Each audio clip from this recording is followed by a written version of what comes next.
RK நகர் இடைத்தேர்தலில் போட்டியில்லை என்று காங்கிரஸ் தலைவர் இளங்கோவன் அறிவித்தார். ஆர்கே நகர் இடைத்தேர்தலில் பாதுகாப்பான ஓட்டுப்பதிவுக்கு தேர்தல் கமிஷன் உத்தரவாதம் தந்தால் காங்கிரஸ் போட்டியிடும் என்று இளங்கோவன் தெரிவித்திருந்தார். இந்நிலையில் ஆர்கே நகரில் போட்டியில்லை என்று திங்களன்று அவர் அறிவித்தார். சட்டவிரோத பண விநியோகத்தை தடுக்க தேர்தல் கமிஷன் தவறிவிட்டதால் இம்முடிவை தமிழக காங்கிரஸ் எடுத்துள்ளதாக இளங்கோவன் தெரிவித்துள்ளார். ஆர்கே நகர் இடைத்தேர்தலில் போட்டியிடுவது தொடர்பாக குழப்பம் நீடிப்பதால் தேமுதிக, பாரதிய ஜனதா கட்சிகள் மௌனமாக உள்ளன. ஆர்கே நகர் இடைத்தேர்தலில் முதல்வர் ஜெயலலிதா, டிராபிக் ராமசாமி உள்ளிட்ட 21 பேர் வேட்புமனு தாக்கல் செய்துள்ளனர். ஓரிரு நாளில் இந்திய கம்யூனிஸ்ட் கட்சி வேட்பாளர் சி. மகேந்திரன் வேட்புமனு தாக்கல் செய்கிறார். பிரதான எதிர்க்கட்சியான தேமுதிகவும், தேசிய கட்சியான பாரதிய ஜனதாவும் போட்டியிடுவது தொடர்பாக ஓரிரு நாளில் முடிவு அறிவிக்கப்படும் என்று கூறி வந்தாலும் இரு கட்சிகளிடையே குழப்பமான சூழல் நிலவுவதால் முடிவெடுக்க முடியாமல் திணறி வருவதாக கூறப்படுகிறது. திங்களன்று முடிவு வெளியாகும் என்று எதிர்பார்க்கப்படுகிறது. அரபிக்கடலில் ஏற்பட்டுள்ள காற்றழுத்த தாழ்வு நிலை காரணமாக தமிழக மேற்கு மாவட்டங்களில் மழை பெய்ய வாய்ப்புள்ளதாக வானிலை மையம் தெரிவித்துள்ளது. கோடைக்காலம் விடை பெற்ற நிலையில் தமிழகத்தில் பரவலாக மழை பெய்து வருகிறது. மும்பையில் இருந்து 600 கிலோமீட்டர் தென்மேற்கு திசையில் இருந்த காற்றழுத்த தாழ்வு பகுதி தீவிரமடைந்துள்ளது. தென்மேற்கு பருவமழை தீவிரமடைந்து வருவதால் இந்த காற்றழுத்த தாழ்வு நிலை வடக்கு மற்றும் மேற்கு நோக்கி நகரும் என்றும் இதனால் தமிழகத்தின் மேற்கு மாவட்டங்களில் மழை பெய்ய வாய்ப்புள்ளது என்றும் வானிலை மையம் தெரிவித்துள்ளது. தனியார் பள்ளிகளில் வழங்கப்பட்ட 25% இடஒதுக்கீடு விவரங்கள் இணையதளத்தில் வெளியிடப்பட்டுள்ளன. கல்வி உரிமைச் சட்டப்படி தனியார் பள்ளிகளில் ஏழை மற்றும் நலிவடைந்த பிரிவு மாணவர்களுக்கு 25% இடஒதுக்கீடு வழங்க வேண்டும் என்றும் இதற்காகும் செலவை மத்திய, மாநில அரசுகள் வழங்கும் என்றும் அறிவிக்கப்பட்டது. இதன்படி 2015, 2016 ஆண்டுக்கான மாணவர் சேர்க்கை விவரங்கள் மாவட்ட வாரியாக www.tnmetricschools.com எனும் இணையதளத்தில் வெளியிடப்பட்டுள்ளது. தமிழகம் முழுவதும் 3720 தனியார் பள்ளிகளின் மாணவர் சேர்க்கை விவரங்களை இதன் மூலம் அறிந்து கொள்ளலாம். மதுரையில் ரஷ்ய அரசின் 7 முன்னணி மருத்துவம் மற்றும் பொறியியல் பல்கலைக்கழகங்கள் பங்கேற்கும் கல்வி கண்காட்சி செவ்வாயன்று நடக்கிறது. சென்னையில் உள்ள கலாச்சார மையம் தொடர்ந்து 16வது முறையாக இந்த கல்வி கண்காட்சியை ரஷ்ய பல்கலைக்கழகங்களுக்கான அங்கீகரிக்கப்பட்ட இந்திய நிறுவனத்துடன் நடத்துகிறது. இந்த கண்காட்சிக்கு +2 சான்றிதழ்களுடன் வரும் மாணவர்களுக்கு இளநிலை, முதுநிலை படிப்புகளுக்கான நேரடி சேர்க்கையும் நடக்கிறது. உயர்கல்வி வாய்ப்பு குறித்தும் கண்காட்சியில் விளக்கம் அளிக்கப்படுகிறது.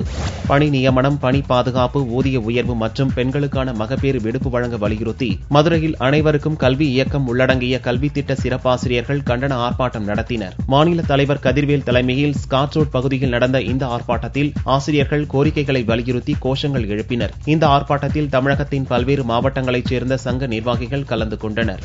சென்னை ஐஐடியில் அம்பேத்கர் பெரியார் மாணவர் வட்டத்துக்கு மீண்டும் அங்கீகாரம் வழங்கப்பட்டுள்ளது. இந்த மாணவர் வட்டத்தின் சர்ச்சைக்குரிய நடவடிக்கை குறித்து புகார் வந்ததால் கடந்த மே 22 அங்கீகாரம் ரத்து செய்யப்பட்டது. இதைத் தொடர்ந்து மாணவர் அமைப்பினரும் பல்வேறு அரசியல் கட்சியினரும் தொடர் போராட்டங்கள் நடத்தினர். இது தொடர்பாக ஐஐடியில் நடந்த பேச்சுவார்த்தையில் உடன்பாடு ஏற்பட்டது. இதன்படி இவ்வமைப்புக்கு புதிய ஆலோசகராக பேராசிரியர் மிலிந்த் பிரமே நியமிக்கப்பட்டுள்ளார். மேலும் மாணவர் வட்டத்திற்கான விதிமுறைகளில் மாற்றம் கொண்டு வருவது தொடர்பாக முடிவெடுக்கப்படும் என்றும் தெரிவிக்கப்பட்டுள்ளது.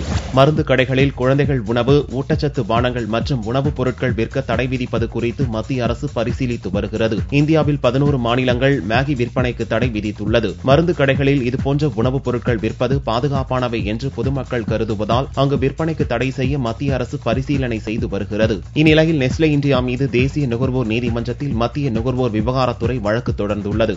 ராமேஸ்வரம் மீனவர்கள் 3வது நாளாக வேலை நிறுத்தத்தில் ஈடுபட்டுள்ளனர். ராமேஸ்வரம் பகுதியைச் சேர்ந்த 14 மீனவர்களை கடந்த 1ஆம் தேதி இலங்கை கடற்படையினர் சிறைப்பிடித்தனர். அவர்களை மீட்க மத்திய, மாநில அரசுகள் நடவடிக்கை எடுக்க வலியுறுத்தியும் இறால் மீனுக்கு அரசே விலை நிர்ணயம் செய்ய கோரியும் ராமேஸ்வரம் மீனவர்கள் சனிக்கிழமையன்று காலவரையற்ற வேலை நிறுத்த போராட்டத்தை துவக்கினர். இந்த வேலை நிறுத்தம் திங்களன்று 3வது நாளாக தொடர்ந்தது. இதனால் நூற்றுக்கணக்கான படகுகள் ராமேஸ்வரம் துறைமுகத்தில் நிறுத்தப்பட்டிருந்தன.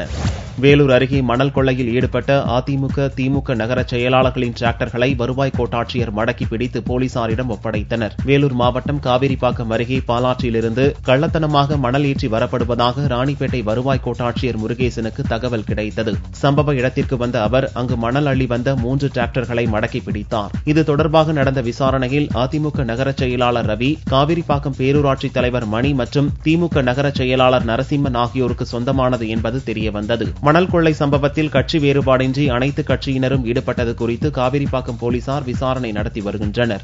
தேனி மாவட்டம் போடியில் SSLC மாணவிக்கு நடக்க இருந்த திருமணம் தடுத்து நிறுத்தப்பட்டது. தேனி மாவட்டம் வெடுவிலாப்பட்டி பகுதியைச் சேர்ந்த அழகர்சாமியின் மகள் பிரியதர்ஷினி அங்குள்ள அரசு பள்ளியில் SSLC படித்து வருகிறார். இவரது பெற்றோர் மற்றும் உறவினர்கள் சேர்ந்து மாணவிக்கு தேனி PC பட்டியைச் சேர்ந்த 30 வயதுடைய நபருக்கு திருமணம் செய்து செய்து வைக்க முடிவு செய்தனர். இதுகுறித்து தகவல் அறிந்த திண்டுக்கல் மாவட்ட பெண்கள் இணைப்பு குழுவினர் மாணவியின் திருமணத்தை தடுத்து நிறுத்தினர். மேலும் மாணவிக்கு பாதுகாப்பு அளிக்க கோரியும் மாணவியின் பெற்றோர் மீது நடவடிக்கை எடுக்க வலியுறுத்தியும் பெண்கள் இணைப்பு குழுவினர் போலீசாரிடம் புகார் அளித்தனர்.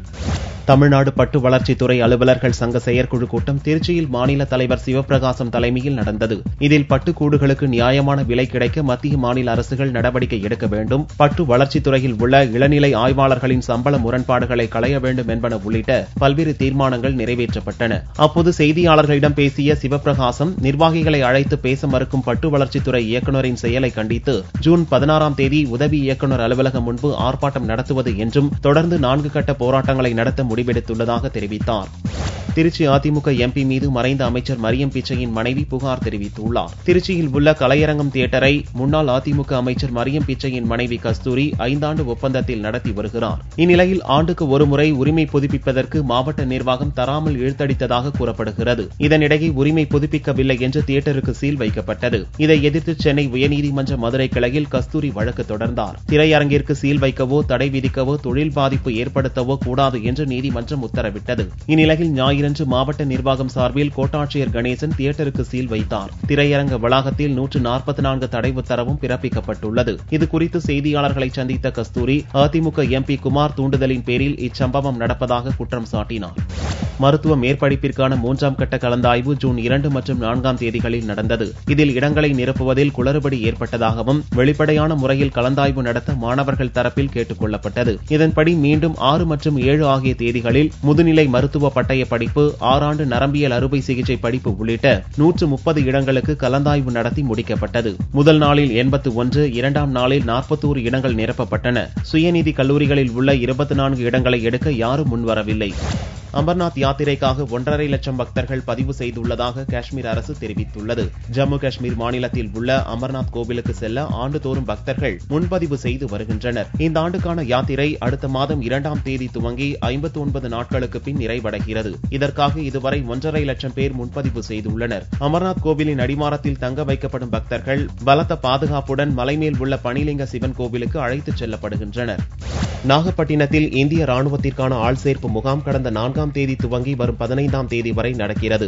சிப்பாய் டெக்னிக்கல், பொதுப்பணி, சோல்ஜர் கிளார்க் போன்ற பல்வேறு பணிகளுக்கு ஆட்கள் தேர்ந்தெடுக்கப்படுகின்றனர். திருச்சி, தஞ்சை, நாகை, கன்னியாகுமரி, அரியலூர் உள்ளிட்ட 15 மாவட்டங்களைச் சேர்ந்த இளைஞர்கள் பங்கேற்றுள்ளனர். ராமநாதபுரம், புதுக்கோட்டை, தூத்துக்குடி மாவட்டங்களைச் சேர்ந்த இளைஞர்களின் கல்வி மற்றும் தகுதி சான்றுகளை ராணுவ அதிகாரிகள் சரிபார்த்தனர். தொடர்ந்து அந்த இளைஞர்கள் உடற்தகுதி தேர்வில் கலந்து கொண்டனர். இந்திய ராணுவத்தில் சேர விருப்பமுள்ள இளைஞர்கள் தேர்வில் கலந்து கொள்வதற்கு முன்பாக ஆர்மி காலிங் என்ற இணையதளத்தில் உள்ள விதிமுறைகள் படித்து வந்தால் இந்தியன் ஆர்மியில் சேர்ந்து பணிபுரியலாம் என்று ராணுவ அதிகாரிகள் தெரிவித்தனர். கூகுள் பிளே ஸ்டோரில் தமிழக இளைஞர்களுக்காக இது உருவாக்கப்பட்டுள்ளது. தங்கத்தின் விலையில் திங்களன்று சவரனுக்கு 32 ரூபாய் அதிகரித்து ஒரு சவரன் 20,200 ரூபாய்க்கு விற்பனையானது. 1 கிராம் ஆபரண தங்கம் 2,525 ரூபாயாக இருந்தது. வெள்ளி 1 கிராம் 20 காசுகள் உயர்ந்து 39 ரூபாய் 90 காசுகளுக்கு விற்பனையானது. பார்வெள்ளியின் விலை 37,260 ரூபாயாக இருந்தது.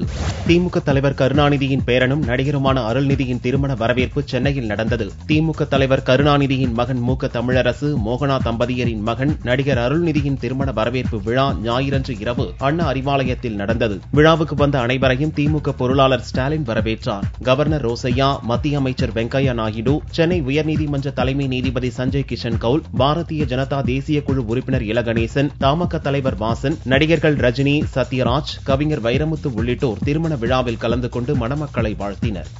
சீரியஸான படங்களில் இருந்து பொழுதுபோக்கு படமாக சண்டி வீரன் அமையும் என்று நடிகர் அதர்வா தெரிவித்தார். பரதேசிக்கு பிறகு தன்னை நோக்கி சீரியஸான படங்களே வந்தன என்றும் அதிலிருந்து மாறுபட்டு பொழுதுபோக்கு படமாக சண்டி வீரன் அமைந்திருப்பதாகவும் நடிகர் அதர்வா கூறினார்.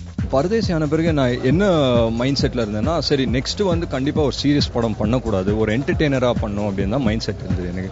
பட் எனக்கு என்னன்னா, வர ஸ்கிரிப்ட் எல்லாமே சீரியஸா தான்.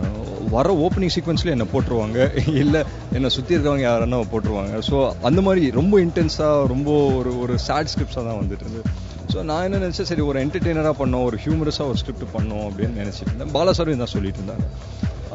ஸோ அதுக்கப்புறம் கேட்டுட்டே இருந்தோம். அப்போது இந்த ஸ்கிரிப்ட் சொன்னேன். ஸோ ஹியூமரும் இந்த ஸ்கிரிப்டில் இருந்தது, அட் த சேம் டைம் கிராமத்து ஸ்கிரிப்டாகவும் வருது. ஸோ இமீடியட்டாக எனக்கு ரொம்ப பிடிச்சிருந்தது. ஸ்கிரிப்ட் கேட்ட உடனே எனக்கு ரொம்ப பிடிச்சிருந்தது.